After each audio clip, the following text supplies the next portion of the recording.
Hey, everybody. Welcome to the TripSitting Podcast. Really excited to bring you this next episode with Adrian.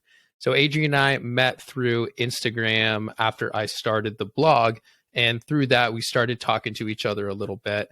Adrian is a plant medicine guide in the Southern California area. So this episode, we talk about everything from his plant medicine journey, my plant medicine journey. We talk about microdosing. We talk about integration. Overall, it's just a really fun episode. We have a good time. We get pretty serious. We laugh. We learn a lot. And once again, it was just a great conversation. And I'm very thankful that Adrian wanted to do this with me. So without further ado, enjoy. So Adrian, thank you for joining me on the TripSitting Podcast. Very much appreciate it. And would love to start if you want to just introduce yourself to everybody. First of all, thanks for having me on, Cam. It's kind of cool to kind of connect in this way and share and just talk and kind of vibe with each other. I'm Adrian. I'm a plant medicine guide. I live in Southern California, and I've been working with plant medicine for about 5 years now. And initially, I started working with ayahuasca, which I know something that you're familiar with. And really, it's just like that, working with that medicine kind of took me on this whole path of healing, really, because before ayahuasca, I was struggling a lot with depression, anxiety, unhealthy coping mechanisms. And, it took a while to learn how to work with the medicine. And really why I do what I do is because I wish I would have had someone like myself to kind of help me with integration and kind of guide me and show me the best practices around these medicines, because it's not just like actually doing the ceremonies or going there. As you know, like the work begins afterwards and kind of preparing the actual ceremony itself, and then the integration part of it. So a lot of what I do is kind of around that. And it's because it took me a while to actually learn how to do it. It took me I would say 3 years of going to ceremonies and nothing happening afterwards because I wasn't integrating at all. And then once I finally started integrating, that's when the healing actually happened. And that's when I started changing and transforming and really becoming the person that I am today now. So I love sharing about these medicines, connecting with others on the path, introducing new people to it, and kind of sharing knowledge and holding space for others to do their work and to do their healing with the medicine. Awesome, man. Definitely appreciate that background. So I guess I'm kind of curious. You said you've been working with the plant medicine for about 5 years now, and that's really, was that the beginning of your healing journey, or was there anything that you tried to do beforehand, without just kind of jumping into the medicine? I mean, I would say my healing journey began really 3 years after ayahuasca when I started integrating. Okay. Got it. I kind of just jumped into it before without really doing any inner work. And I realized that now, that's kind of dangerous too, because it opens up your awareness into a whole new way of being. And if you don't have any tools, practices, or anything to kind of ground you, you can kind of just be open and raw and just really vulnerable. And that's how I found myself at wisdom. So actually, when I started working with plant medicine, my depression actually ended up getting worse because I had all this awareness of what was going on, but I had no practices, no grounding, nothing to kind of help keep me in a different state of mind. So I kind of just went deeper and deeper down, hurting and all of that. Yeah. So what even drew you to the medicine to begin with? Yeah. So one of my best friends, actually, he was also going through a dark period. He was going through his struggles, and then he actually went to Peru, and he flew to Peru to do a ceremony out there. And then I saw when he came back, he was a completely different person. It took him a couple of months, but he was just his energy shifted. Who he wasn't the same person that I knew. And I was you know what? I want whatever he had. Curiosity really struck me. Okay. Gotcha. What were some of the things, I'm just kind of curious, I guess, that you were feeling beforehand that made you know that you did need to do something about your healing process? I know you obviously mentioned that there's depression, but I mean, was there any specific things, or was it just a general feeling that you had that something needed to change? I was in a dark place. I knew I really had no purpose of being in this life. I kind of just was going through the ins and outs of life, and kind of at this point I had graduated college. I moved to LA, and I wasn't happy with myself. I didn't like the person I'd become, what I was doing. I had a lot of, at this point, no self-love for myself. So I had a lot of lot of guilt, a lot of shame, a lot of trauma that I didn't really work on, that I didn't know at the time it was trauma, but it was just like the external things that would happen. Just like I had a really negative mind state. I was really, I don't know, I just looked at the world in a really negative way. And I knew that I didn't want to be like that anymore. Yeah, no, that definitely makes sense. So for someone who might be completely new to plant medicine and sort of new to healing to begin with in the United States, where would you recommend that somebody goes and starts sort of this whole process? I would say to find someone or a community or a person that you trust. Really, because there's people all over, working with the medicines, and doing it by yourself could be dangerous because you don't know what you're doing. You don't know the set and setting. So just find communities out there that are into plant medicines. Connect with people, such as yourself, such as me, whoever like is talking about it. Connect with them and kind of ask them to kind of give you some guidance, support, tips. People that they've been with. That's really important to have a vetted facilitator that someone else has sat with, or someone that is trusted. And because there's a lot of people that are now working with plant medicine, but not everyone is best suited to hold space for people. Yeah, I think that's definitely a very good point. I mean, do you think that plant medicine is the only way to get this level of healing, or do you think that there are other things that people can be doing without having to go down this route? Because I know that this is scary for a lot of people. When I talk to my friends that still go to therapy, and I know they're doing other things, but they're still kind of afraid to touch this. So I guess do you think that this is the only way to really get that deep healing, or what would you say to those people that are scared? It's definitely not the only way, and plant medicine is also not for everyone. There are certain people that should not work with plant medicine, depending on what their circumstances are and where their journey is at. But it is a hell of a way to work with it. Like, people say the analogy of like going up a mountain. There's different ways of going up that mountain. You can meditate, you can do yoga, you can do therapy, you can do all these things. But an experience with plant medicine is like taking a helicopter up that mountain. Yeah. And then really the work lies on how do you stay up there? How do you stay grounded in that? Because you're only up there for a couple, a ceremony or so, or even after the afterglow effect. But then you start to come down. And so it is good to have other practices to help you stay grounded and to help you stay up there. But, it's not the only way, but it's a hell of a way. I think I can definitely agree with that. So what was, I guess, your journey from doing ayahuasca for the first time 5 years ago? And then I guess really it sounds like 3 years after that, once you started integrating, that's when you really started to see those changes. I guess, how did you get into becoming a guide, becoming a facilitator yourself? And really specifically, how does that happen in a world where this shit's still illegal? You've got to be careful.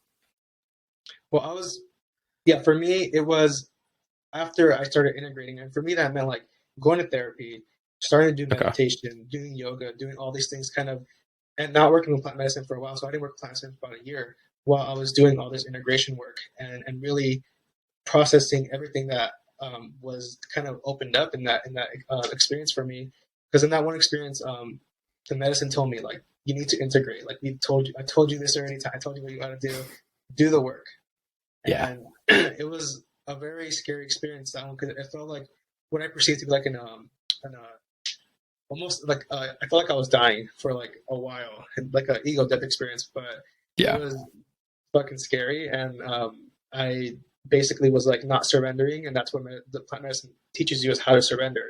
And after that, it really humbled me, because then that's when I was like, you know what, I felt like I got a second chance, really. And then that's when I started integrating and actually putting in the effort in my own healing. Yeah. What is that concept of surrendering necessarily mean to you? So to someone who's new to this and doesn't really has never done this before, what does it mean to truly surrender to something? I would say for me, it means letting go, and just letting go of the resistance of how we want things to be, or how we want a situation to be, or not wanting it, letting go of the tension that we have in any kind of experience. But with working in plant medicine, it's almost the longer you hold on to whatever it is you're trying to hold on to, the Hmm. more the medicine's going to knock you over the head, and kind of the more you suffer. So you could be suffering for like an hour, which feels like an eternity when you're in this kind of space. But for me, it's just like learning to really give into the breath and just surrender and Yeah. like let go. Letting go is really for me what it means. Like just like letting go of whatever it is you're trying to hold on to, whatever it is you're trying Yeah. to like hold for your life, and just like fucking yeah, just let go. Suffering for an hour, man. That sounds fucking awesome. When Yeah. during my second ceremony, I mean, it's funny because like again, I've done a bunch of psychedelics before, and I never felt like I had any issues letting go or anything. The second ceremony just taught me that was completely fake. I have a lot of trouble letting things go, and I was literally suffering for probably like 3 to 4 hours, like no joke, like just in pain, like stomach pain, just trying to purge as hard as I can. And like all I was focusing on was just trying to purge rather than figure out like what was inside of me that needed to come out. And so it was crazy to me how the medicine works that way, in the sense that it literally physically would not let me purge. Like I tried everything I possibly could. I shoved a fucking finger down my throat. I was like swallowing mapacho smoke.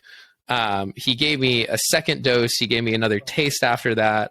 And like, I was trying everything just to purge. And the medicine was like, no, you got to figure this out. You're not like you're not getting off that easy. Sorry, buddy. Yeah. And it's crazy. Like how much of a hold that some of our egos can have on the way that we've created our lives, and the way that we think that things should be without even realizing it. And I was someone who's considered myself very happy before, and have always considered myself a very happy person, and didn't think that there was all this tension that was inside of me. But the medicine showed me otherwise. And that's then where, since I've been back, a lot of that integration work has been around me making sure that I don't go back to, the way things were, Yeah. because that's where all that tension is. And that kind of brings me into the next part is, once you get back, integration, you mentioned that's when you really started to see the change. So what does that look like? I mean, explain it in a high level what integration means to you. So integration to me is really weaving the lessons, the insights, all the like what the medicine showed you, and Mm-hmm. applying that to your day-to-day life, like applying that to your experience outside the ceremony. So applying those lessons, applying the insights, doing whatever it is that you saw in your normal day-to-day, which could be integration is different for everyone depending on where you're at. Yeah. So for me, that's why I was saying like I had going to therapy and starting to like stop drinking, stop hanging out with certain friends, started meditating, started reading spiritual books, like really diving into myself. For me, that was what integration is. It's different every single time. Yeah. One of the things that I've noticed about the integration process is that it's not quick. It takes a very long time. And I guess would you argue that it ever ends? No, I don't think. I mean, that's the fun part of it, right? There's Yeah. always more to learn. There's always deeper to go, parts of you to go deeper into. Yeah, that's like for me, integration is kind of like a lifelong thing, depending on how deep you want to go with yourself and the medicine and what those lessons were. Yeah, there's parts of that you should always apply to your life. Yeah, that's definitely something that I would agree with and kind of work on as well. But there's new things that you're always going to learn. I mean, as you're going through this, it's not a straightforward line. It's also not like just going up and going forward the whole time too. There's a lot of steps back that you're going to have to take, and a lot of patience you're going to have. Yeah.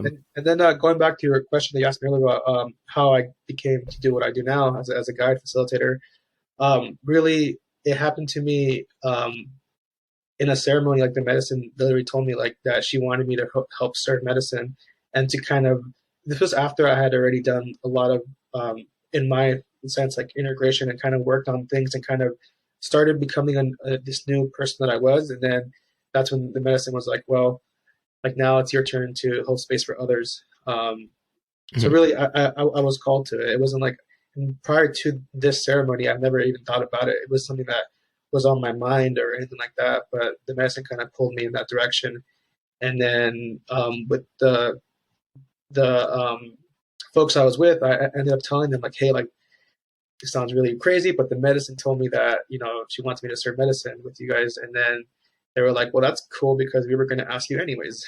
I was like, of course. So they already had it in mind. And then after that, I started helping out in ceremonies. And really, that's where I learned a lot, just, working with, holding space for others, seeing their experiences and kind of, as you can imagine, I saw a lot of things that would come up, and just really being of service and kind of learning and growing as a collective. So for me, like once I started facilitating, I knew like this is definitely a calling. This is something that I really enjoy, I really love. I keep learning, I keep growing, I keep healing, but also other folks can do it as well. What is that process of being able to help others? What does that do for your own healing? I mean, as you heal, I heal. We all heal together. Yeah. So as I hold space for others to do their work, and really, I'm just a witness to the healing. I'm not a shaman or anything like that. I'm just like kind of holding space for someone to do their own healing. And really, I always see parts of myself in people as they're going through their experiences. Things that come up for them, their insecurities, their fears, their doubts. A lot of times, the same ones that I've had, same ones that I've worked through. So really, it allows me to kind of stay humble, because it's like, well, I've gone through this. I still have those fears. I still have those doubts. And it just kind of helps me remember that we're all in this together. Yeah. You've mentioned the term holding space for others a couple times right now. I guess for anybody that might be listening to this that has absolutely no idea what the fuck that means, what exactly does it mean to hold space? That's a term that we know, but that's not a common term, I would say, in most people's lexicon. I would say what it means to me is just being able to be with someone in a non-judgmental way, and being able to listen, to care, to be almost like a sounding board for them and whatever experience they're going through, whether it's like a friend calling you like, hey, I really need someone to talk to. Okay, cool. Like, you're not there judging them. You're not there, putting your opinions and all that. You're really just like allowing them to process, to work through, to go whatever process they need to go through in a safe way, and with a safe person. So like, it's really just being there for someone without, I don't know, with just like loving awareness. For me, it means that. Yeah. Gotcha. Yeah. No, I was curious kind of how you define that. Is ayahuasca, is that the only plant medicine that you work with, or do you work with other plant medicines as well? Yeah. So, I mean, for my own healing, I work with ayahuasca. Like, that's the one that I kind of go through for when I need to do some work for myself. I don't facilitate for that anymore, as of now, but I work with psilocybin for others. Okay. So I do that with microdosing, also with retreats, private ceremonies, and things like that. So microdosing and other plants too that aren't super commonly known, but I work like Amanita muscaria, which is like another form of mushrooms. Okay. What else? So people know also, I know you mentioned psilocybin. Psilocybin is what's found in magic mushrooms. Yes. Yes. So everybody's understanding that. So I definitely want to talk a little bit about microdosing. That's something that has, I think, been coming up just a lot in the general news, and I think people are hearing about it and kind of curious about what it is. What is the big difference between microdosing and macrodosing as far as the purpose of it? Well, the biggest difference is you're not going on a journey. So, the walls aren't moving. You're still coherent. A true microdose is around 1/10 of a gram, which is around up to 100 milligrams to 200 milligrams, sometimes 3. I think that's too much, but usually 100, 200. And really, it's taking it on your normal day-to-day. So you're still able to drive, you're still able to fully function in a normal way. And really, I say, there's a lot of benefits to it. A lot of people do it for anxiety, for depression. There's people that don't feel called to do a ceremony, whether for whatever reason they don't want to do that jump. So yeah, it's a safe and effective way to start to work with plant medicine. And I feel like for me, it helps me become more conscious of my thoughts, my emotions, my behaviors, be more present, more embodied, it allows me to tap into flow states where I can tap into my creativity, and just be more present with whatever it is I'm doing, and just kind of, I don't know. Some of my clients will say that microdosing adds color to their day, where Yeah. they can feel more connected. They can appreciate nature more. They can, be more conscious of how their actions and behaviors and words affect other people. And Hmm. so it's a really, I don't know, I would say gentle approach to working with plant medicine. And it also helps with like integration after ceremony. Helps you Yeah. kind of stay connected to the medicine, stay connected to yourself.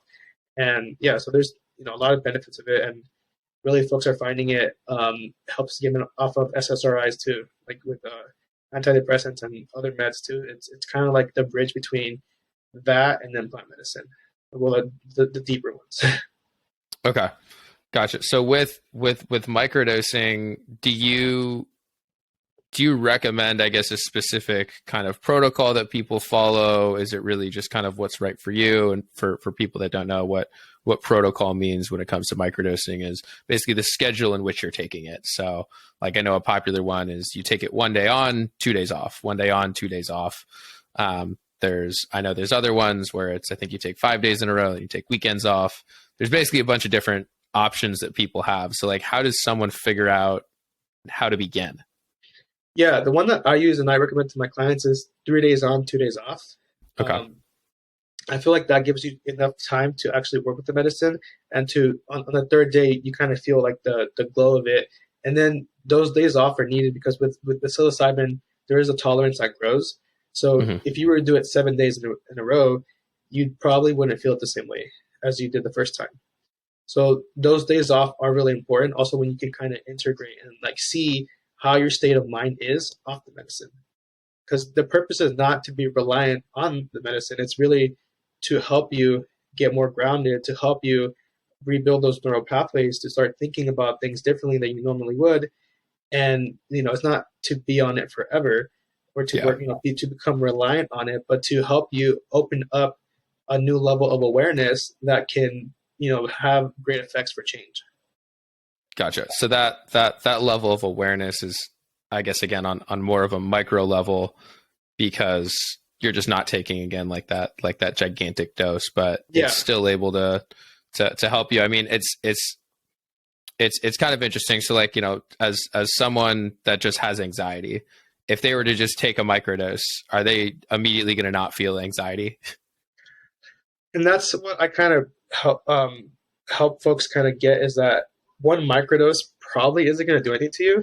And, Yeah. there's a difference between taking a microdose and having a intentional microdose practice. And that's, committing to a prolonged period of time of using the medicine, being intentional with not just taking it like a vitamin or just expecting it to do the work. Like, we say in the medicine community, like you are the medicine. So really you have to be the one to also do the work as well, to integrate, to have other practices like meditation, breathwork, journaling, to help you realize that those anxious thoughts are not real. They're just thoughts that come in and they're going to float by. But oftentimes, we kind of start to really pay attention to those thoughts and to those emotions and feelings that we have. So microdosing can help, but those thoughts are going to come back. So Yeah. one microdose is not going to stop those thoughts from ever coming back. It's a practice that with time you start to see like, okay, I have this thought, and that thought turns into an emotion. Then my fight or flight reaction turns on, and my all of a sudden, like, you're just thinking that there's a tiger right there about to kill you. But then as you start to learn that, really connect to your breath, start to slow down as your thoughts become, as you can see your thoughts as they are, and you see like you're not actually going to be attacked, or you're not in trouble, or you'll be okay. Then that's when you start to kind of build that relationship with your anxiety in a different way. But that anxiety it's always going to be there. We're not trying to get rid of depression, anxiety, or these emotions. It's all part of the human experience. It's really how we relate to them and how we let them affect us. So changing, I mean, basically the way I look at it is it's changing your mindset around what you let those, basically how you let those feelings affect you. Yeah. So it's not about getting rid of the anxiety. It's about just changing your relationship with anxiety, like not viewing it as a bad thing, just viewing it as, oh, I'm anxious right now. That's it. There's no need to do anything about it. It's just understanding what these thoughts are, and that's a lot easier said than done. It is. It is, Yeah. and that's why I do encourage folks to work with a therapist or a coach or a guide to help you kind of see those blind spots that we have. Like I've been in therapy for like 3 years now, and I'm still ongoing. And even though I work at plant medicine, that's how I integrate is through therapy, and it really has helped me really see my behaviors, thought patterns, my coping mechanisms in a way that having someone there keeps you accountable and really can help you work through those kind of barriers, if you will. Yeah. Yeah. I'm curious. So, I mean, as someone who's now been doing this work for a while, have you seen any differences versus sort of now the things that are coming up for you versus what sort of came up at the beginning when you were starting this journey, even before you began the integration process? Yeah, I would say in the beginning, it was very surface level things that were affecting my everyday to day.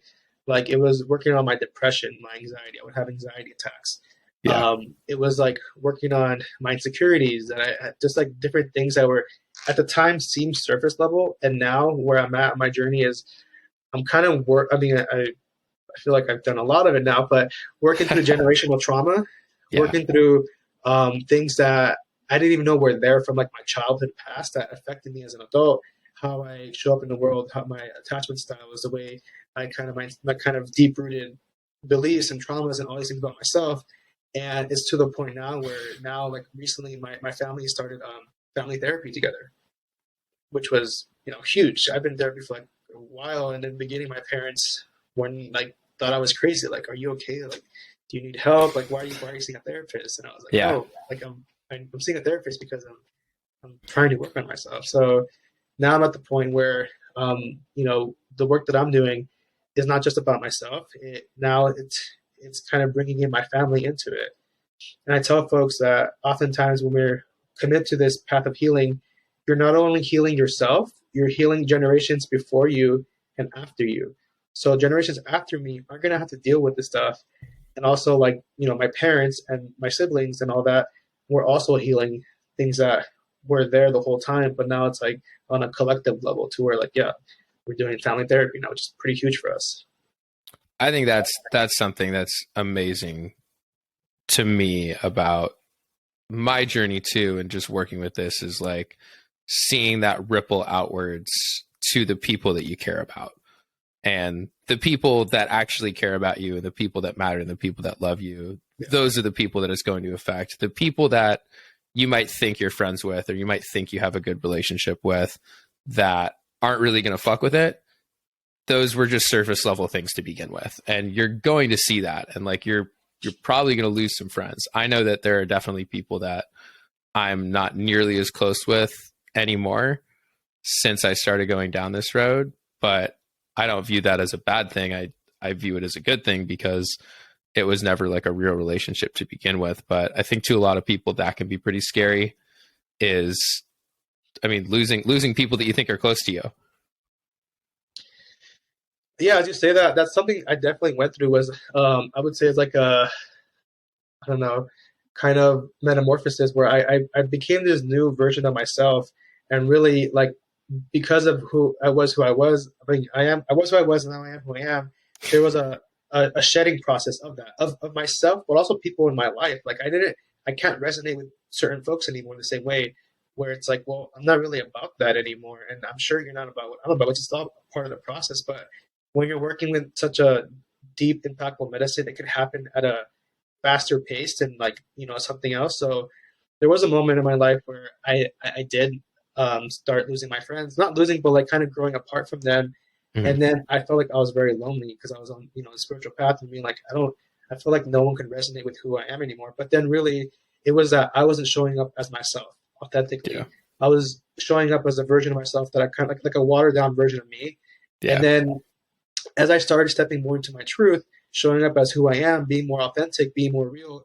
And then that's when folks that are also like-minded start connecting with me. So now it's like I show up in this way where I feel like it's really me authentically. And then I can meet someone such as yourself, and we just connected. It's like, well, cool. Yeah. Like, this is who I am. This is who you are. Dope. And it's kind of, for me, it's like showing up as yourself and not as someone who, you're kind of playing small or whatever it is. Like, don't want to show up because Sally from middle school or high school is going to think that I'm crazy or whatever. But I got over that. I was like, you know what? I'm just going to be me, and I'm going to share in the way that I want to share. And really what I found that as I started doing that, people started kind of coming in my realm and being, attracted to that energy or to whatever it is that you're putting out there, because you're you, and you have, things that folks resonate with. So now I'm at the point where I do have an abundance of people in my life that are supportive, that are really kind of on similar path, and that it does feel good to not have to do this by yourself, or to feel like you're doing it alone, and to have support to lean on, but also to inspire others as well, and to to whatever it is, if it inspires them to do their own healing or to do this or that, like that. I feel like that's really where a lot of my work has been the past couple of years, is like showing up as me and not being afraid of being judged or being like whatever. And obviously those insecurities are still there, but as I started showing up more and more, it's like, okay, you know what? Like, it's not that bad. And also, like, it's cool being you, and like really being authentically yourselves. I think that concept of like showing up just as you, it's almost kind of really weird to think about, because, a lot of us are kind of going through these changes where we're like, I want to find myself. I don't, a lot of people don't know who the fuck they are. I certainly didn't, and I still don't. I still can't say that I definitively know who I am, but I think when you frame it like that, it almost kind of sets you up for failure, because you think that you're once again getting back in that mindset that, oh, I'm supposed to be something.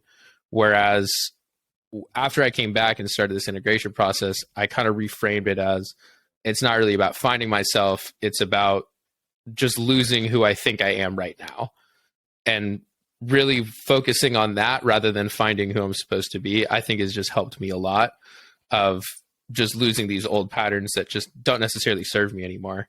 And through that, it's just building more confidence and just helping me be more authentic. But ourselves and who we are, it's constantly changing. There's never, you're never just who you are right now. Who you are right now this is the only time you're ever going to be that. In a second from now, we're still going to be a different person. We're constantly changing. The world around us is constantly changing. And I think getting comfortable with that concept is also where the medicine really helps bring those thoughts to the forefront of my mind, and just understand, the concept of impermanence and change. And, life is fucking crazy, man. there's so much shit that goes on, that we can't expect things to ever be the same. We can't get so caught up in something that, we lose other things that we like about ourselves. And that's tough. That's tough in today's world with so much shit coming at us. And like, I like to think, really, for me, healing has been not really about becoming someone, but it's about just coming back home to myself. Like this person that deep down inside I've always been. But it's really like when we start to, as we grow, as we kind of grow in this world, we start to become like, that's when trauma comes in. And that's when all these kind of things that we kind of block ourselves, and all these walls that we build up, or ways how we show up in the world as, as individuals in this crazy society. And then that's when I feel like all the insecurities, the doubts, the fears, all those things start to come in. So for me, healing has a lot of it has been around getting rid of those stuff. Cause like I used to have really bad social anxiety. And I remember how horrible, for anyone that has social anxiety, sucks. But for me, I've always known that I wanted to kind of, how did that show up for you? Like, what does social anxiety look like? I genuinely don't know. Good for you. Lucky you. Well, I would say I would say 5 years ago, I would not be doing this. Okay. For me, it was, let's see, I would stutter a lot. I wasn't able to really coherently think of my words, because I was so, in my childhood, I remember I used to get made fun of, and really I had a list growing up. So I remember like the kids would kind of make fun of me and kind of tell me like, you sound stupid, you sound dumb. So I didn't know this, but as a young adult, I would overthink like, do I sound dumb? Do I sound stupid? Do I sound this or that? So my anxiety was thinking that I looked foolish or sounded dumb or whatever it was. So I was so busy like thinking about that I couldn't even coherently be present with myself and really like have like full on conversation with people that I didn't know. So for me, I was like really scared or nervous to like meet new people, introduce myself, go up to a crowd of folks that I didn't know. And really, it held me back from a lot. I was like being a prisoner in my own mind. Um, Yeah. and a lot of that was with the medicine, but really with therapy. So like integrating was kind of helpful for that. And now like I can talk to a group of folks. Like I lead classes, retreats, work with, people that I don't even know. So I can really now be in that position where I don't have to think about that. Like, no. And also like, I can think intellectually and I know I'm not stupid. Like, it's like, okay, well, so that voice was really holding me back where I'm like, no, actually you have a lot of knowledge and, we all do. I just think like oftentimes, it's whatever that voice kind of tells you and then how much truth you think that is, that's what held me back. And it really held me back from a lot. Okay. Something we talked about before we started recording was you mentioned that you refer to this as plant medicines. Like you don't really like to necessarily refer to it as psychedelics. I guess, do you think that this is something that really should only be reserved for this healing process? Or is there a world in which it's also okay for people to go out and take a bunch of shrooms before a concert and just go have a good time too? No, I mean, I use them recreationally as well too. Okay. I would say just being responsible with it. In the 70s, we saw, how, the whole tune in, drop out, all that stuff, like how the counterculture movement was dangerous and how really what it did was put fear in normal society of how these medicines, how they affect the mind and how they kind of, if you're out there taking a bunch of mushrooms or acid and like, doing irresponsible things, like that's going to put a bad kind of taste in everyone's mind. But as we're seeing now, as in the therapeutic way, as they're being used to heal, it's going to change our society and how we think about it. And, you have all these documentaries that are coming out and really like these medicines have been around for a long time. Plant medicines have been around for thousands of years, used by indigenous cultures in the proper setting of ceremony and really, using it as a way to help them in their day to day and help them with as a kind of work with the plants. And so I would say like that's the original use that we had a long time ago, but then, they are used for fun as well. I'd rather, take some mushrooms at a festival than to drink a bunch of alcohol and do other stuff personally, but it's all about really intention and setting and how someone I guess how someone uses them, but it's a mixture of things. So if you're going to use them recreationally, do you still set an intention beforehand? I actually do. Like when I use them at concerts, I haven't done it in a while, but like my intention is to have fun, to connect with my friends, to enjoy the music, to just be present. Yeah, I think it's since coming back from ayahuasca, I mean, pretty much all of my experience beforehand was never in a therapeutic setting. That just happened to be like a byproduct of when I would take, plant medicines or take psychedelics or LSD or whatever it was, is I would notice like, oh, there are like these thought patterns that are like, I can just stop doing. And then I would just see, parts of myself being, shedding parts of myself that no longer really served me. Wasn't until I did ayahuasca that it really got like deep. And then since I've been back, kind of balancing between, okay, is it okay to use this still in a recreational setting now that it's giving me like this incredibly deep meaning? And it's just been a question that I've been essentially asking myself. And I don't think there's a right answer. I say as long as you're using it with respect, then you're good. And, listen to yourself and your intuition and all that. But there's nothing wrong with using. I mean, microdosing, we're kind of just doing it at your number day to day. There's still an intention behind it, but we're not doing it in the ceremonial setting as well. It's all about intention and the reason why you're doing it and just the respect that you have to the medicine too. Yeah. So for somebody who maybe wants to get into microdosing or wants to start doing this in kind of a more, ceremonial setting or something like that, I guess, what does it actually look like to work with a coach? What is required of them? What is required of you? What's the relationship like?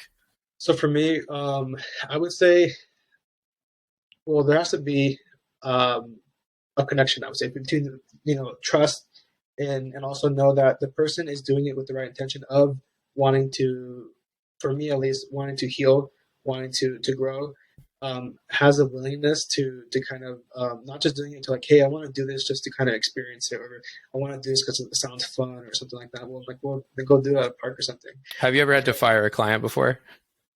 I don't fire clients, but it's like we kind Let of, go. yeah, let go.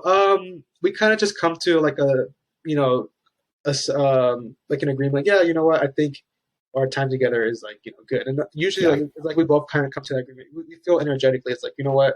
For me, Yeah. it's like whenever I'm working with someone and they're not yet ready to do the work, and it's just kind of like I meet someone where they're at. So like Yeah. I can only show up as fully as you show up. So if someone isn't really putting in the effort, and then for me, it ends up draining me because I'm like sitting here with someone that isn't fully like ready yet, and I end up not really enjoying it either. And I'm just like, dude, this is not even fun for me. And so like when I work with clients that are like really really ready to do the work or have done some inner work already, and it just like it just flies by, like us working together, like it's fun, it's really interactive, it's we're both engaged, and we're like going places. So I really like that. So that's why I'm really careful about who I do work with.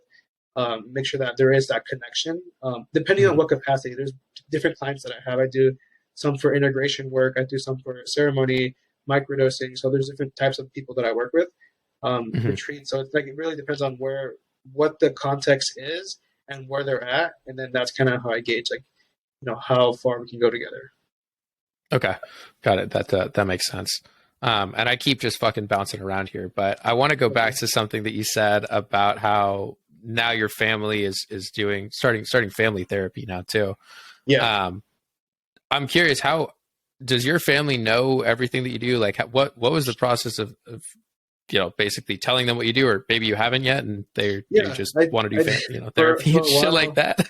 Yeah, yeah, yeah. What does that look like, man? That's Yeah, it's weird to be able to tell to a lot of people. I think telling their parents, "Hey, I do mushrooms and I do ayahuasca." That's a scary thing. Like, especially a lot of people my age and your age, their parents come from the generation of the 60s in which yeah, this was the counterculture, drugs are bad, the war on drugs. And a lot of people still have a lot of misconceptions about what psychedelics do. And they think that you become psychotic and you lose your mind. So yeah. it's a process. I want to definitely hear about yours. So for me, I mean, my parents are from Mexico, and I'm first generation here in the U.S., and so they're Catholic conservative, um, not really open minded with. I don't think my mom or dad have even smoked weed. So and then for a while, up until I would say that 3 year mark I told you about, I was in like the quote unquote psychedelic closet where like I really didn't share this with anyone because it was so taboo. I didn't really have friends in my life that were, using psychedelics in this way, for partying, yeah, but not like in a ceremonial, spiritual healing kind of context. So, Hmm. um, I would say like for the first 3 years of me working with plant medicine, except for the people that were obviously in these communities, I didn't tell really anyone around in my life. But once I started going through that transformation, that shift, people saw a different me energetically. I was different physically too. I lost like 30 or 40 pounds because I started eating Wow. healthier. I started eating more plant based. I stopped drinking. I started doing, yoga and all these things that would, be really helpful for me. So I, I completely shifted who I was. I was a lot more open hearted. So I was a lot more, my energy changed, and, I was a lot more loving. And obviously my parents would see that. They're like, wow, like he's a lot more affectionate and loving and caring as prior to what he was before. So I remember one day, and also this was during the pandemic, so I ended up moving back in with them because I was working remotely at the time, and I was like, why am I going to pay rent in LA when the city's closed down? Like, it's stupid. Hmm. I'd rather go live with them. This is when I was doing ceremonies, so I would go on weekends. I would be like gone for like weekends at a time. And I was like, yeah, you know what? And also I was like, I feel like I could share with them like what this is. And then I finally ended up telling them like, um, this shift that I had, this transformation, it wasn't by itself. Like I did it with the use of plant medicines. And I Hmm. told them like what it was. They didn't know anything about ayahuasca, so I told them what ayahuasca was, and then I also worked with psilocybin and other things like that. And at the time, like they weren't even mad because how can they be mad about something that has helped their son change so much? So for Yeah. me, it's like, how do you get folks to want to be open-minded about plant medicine is by doing the inner work yourself and be the change that you want them to see. And so once they saw that, they were like, okay, yeah, what can we say? Like, he's not drinking anymore, not, doing all the stuff he used to do. And like, he looks So pretty fucking good. So I yeah, guess I can't really be mad at this. yeah, like, and then you know what? Like now, my sister's done ayahuasca. My brother's done it. Did My you brother, facilitate their ceremonies? actually, yeah, I was there for all their ceremonies. That's So awesome. yeah, my sister, my brother, my brother's fiance did it. My dad was going to, but he had high blood pressure, so he couldn't do it.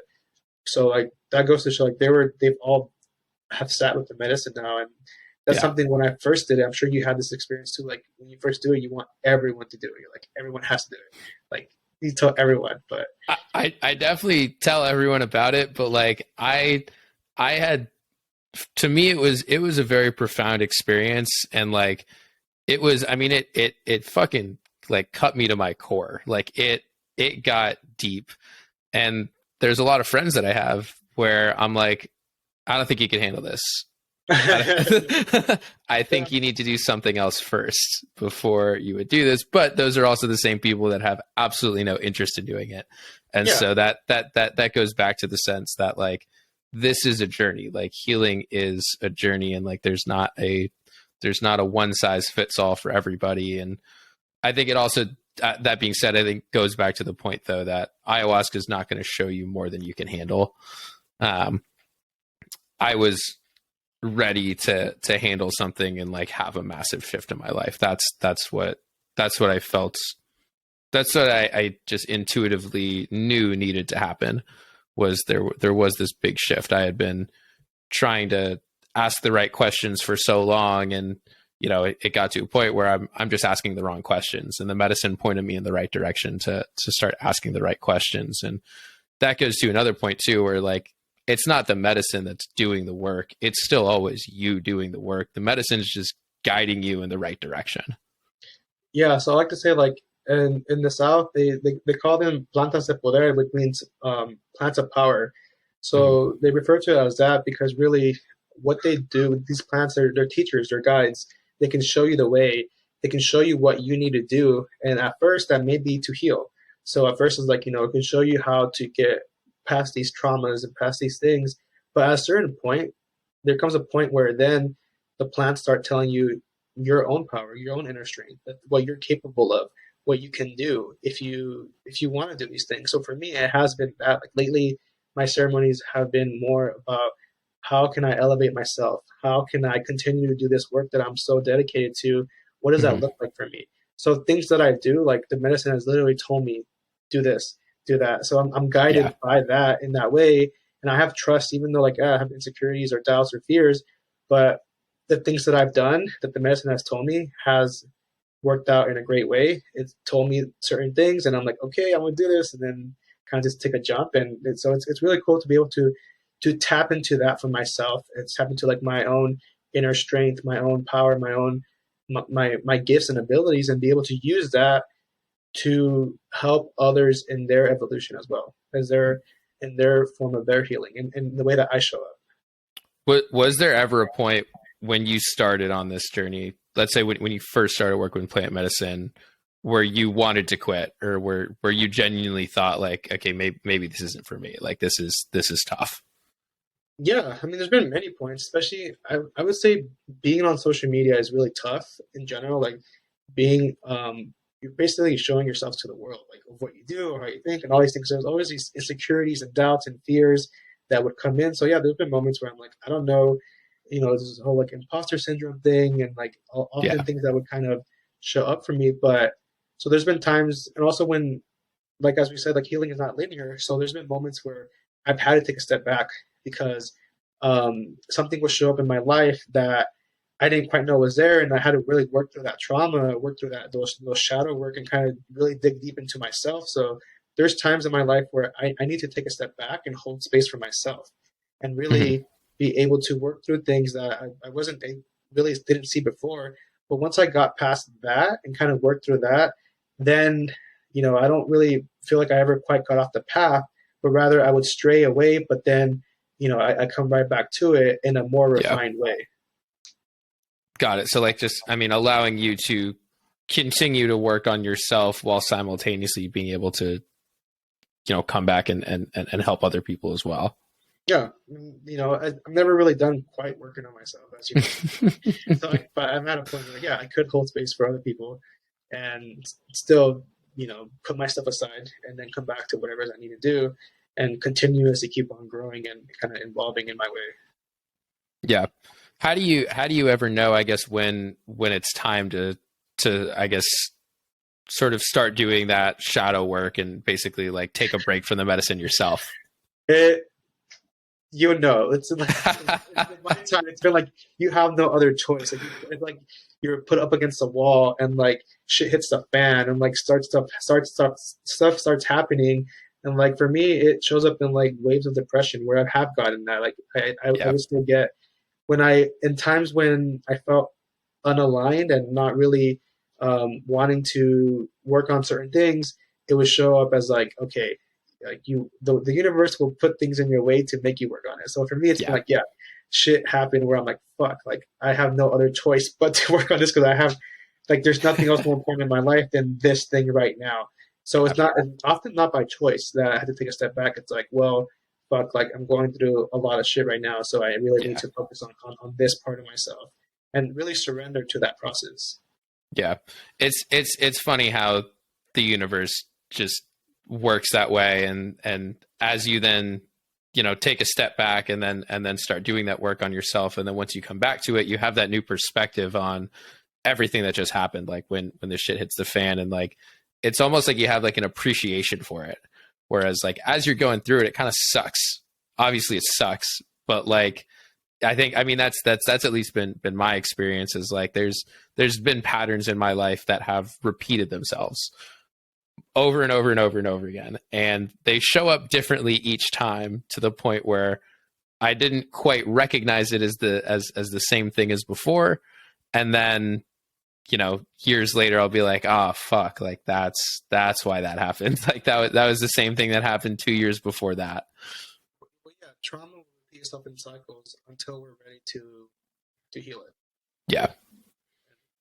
That's something that most people don't know, that I'm not just aware of their shit, but I had to learn that the hard way. I was like, well, shit, yeah, cycles kept coming up, things were kind of happening, and I'm like, I didn't want to keep repeating these cycles, so that's what for me, I had to really dive into myself and really go back and do that inner work for myself. And hopefully those cycles aren't going to be repeated anymore. We'll see.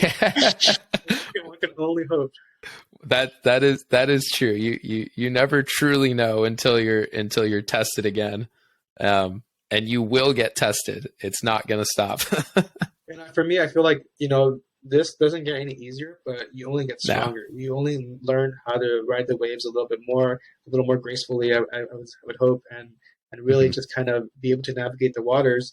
But these, life is like a wave, so things are going to happen when you go up and down.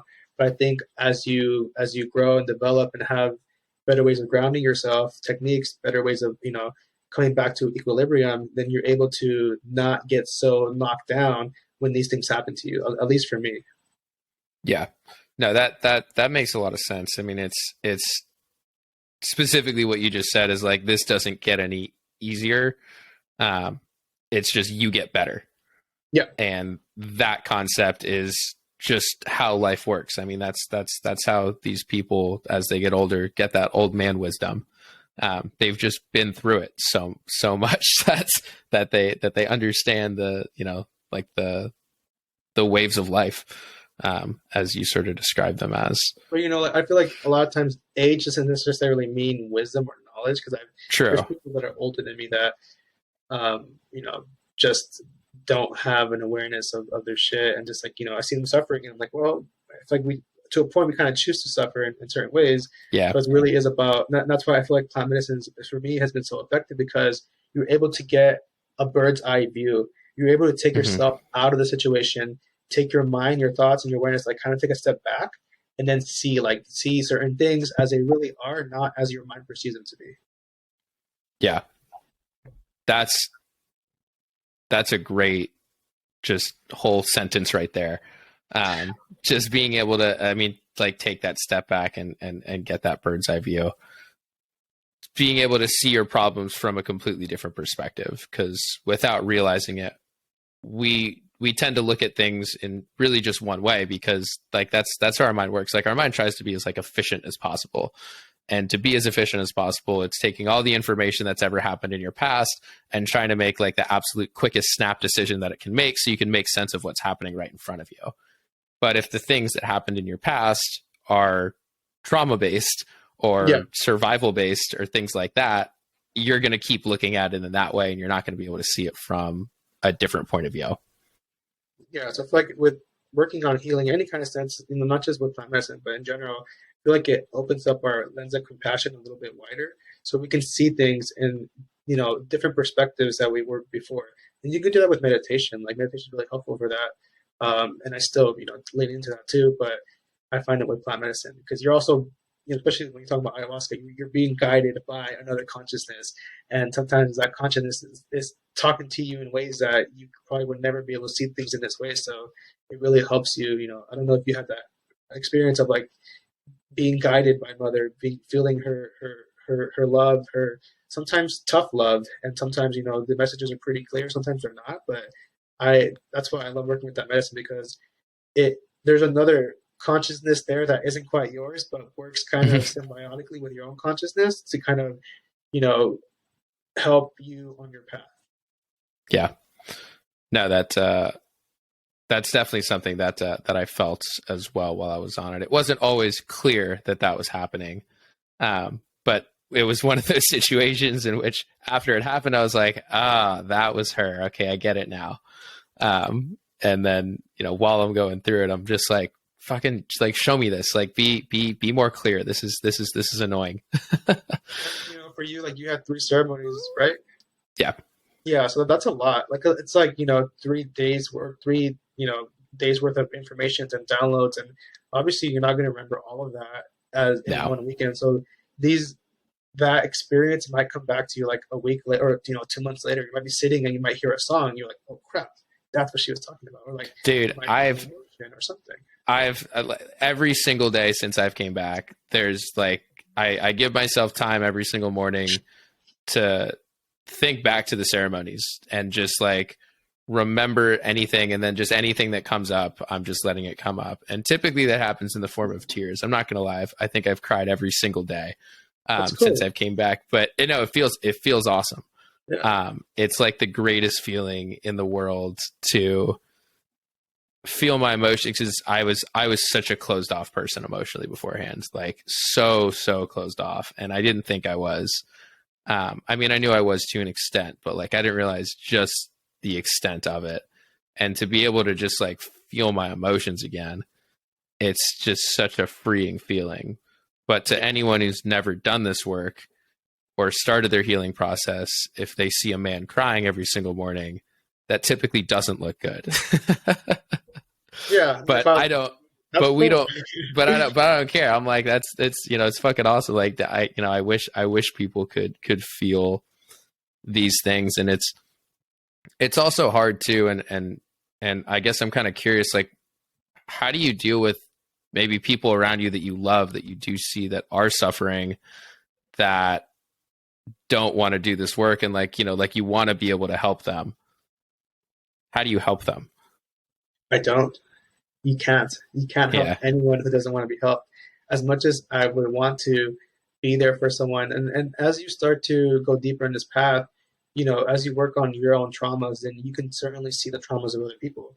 You become a lot more sensitive to energy and to the way people project and how they just kind of show up. So you can definitely tell when someone has insecurities and they're projecting them onto you, or seeing things in such a narrow way, or maybe they're victims of their own shit. And I'm very conscious of that, but I can't really do anything for anyone. And I've had to learn this myself. Like, I have family members that I would hope that they would be on this path, like, but really you really can't help anyone who isn't ready. You can't do anything for anyone who isn't ready, who is not yet their time to do this, because then, you know, that's your own ego trying to help someone, to save someone, to heal someone. Where at the end of the day, like I said, like no one's like you're only you can be your own healer. So if someone isn't ready to do that work, then I just kind of, you know, I still love them for where they're at. I send them love and maybe some nudges here and there, but not like in a, you know, demanding way where like, hey, you have to do this or you should do this, or, you know, I just kind of show them love and compassion. But you can't really do anything for anyone that isn't quite ready. And at the end of the day, it's their suffering, not mine. Yeah. Like I can't take on people's suffering. I did that for a while and I was going crazy. I could feel so much energy and like it just was too much for me, and that's how you get burnt out. So for me, I need to just know that I'm on my path, they're on their path. You know, there's no right or wrong way of doing it. I know that I personally feel a lot more liberated. I feel a lot more free. I feel a lot more true to myself and loving the life that I live, but not everyone's on that same wavelength. Yeah. I completely agree. And I guess we're getting to the end of our time here, but before we go, I guess, I mean, is there anything else that I guess you would want to just mention to anybody who's on this path, starting this path, struggling on this path, or anything like that? Yeah, I was saying out there, just remember at the end of the day, like you are the medicine. You are your own healer. You are the one. Like all these different modalities and different tools, like all these medicines, they're all tools and ways of opening yourself up. At the end of the day, you are your own medicine. So just kind of, you know, if things get hard, just know that at the end of the day, you'll find your way. And that's beautiful, man. Done, but yeah. No, that's beautiful, and I very much appreciate your time. And you know, I'm glad that we were able to connect, and looking forward to continuing this you know, this relationship, and getting to know each other, and helping each other when we can. Likewise, man. Thanks for having me on. Great to connect with you. Thanks, everybody, for listening to this episode of the TripSitting Podcast. If you made it this far, very much appreciated. If you're interested in learning more about Adrian or reaching out to him, I'm going to put his Instagram handle in the show notes, so feel free to give him a follow and reach out.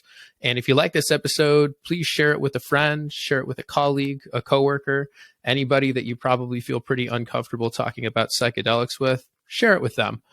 It was really fun recording this, and I appreciate everybody who listens, and really looking forward to bringing you guys the next episode. Thanks.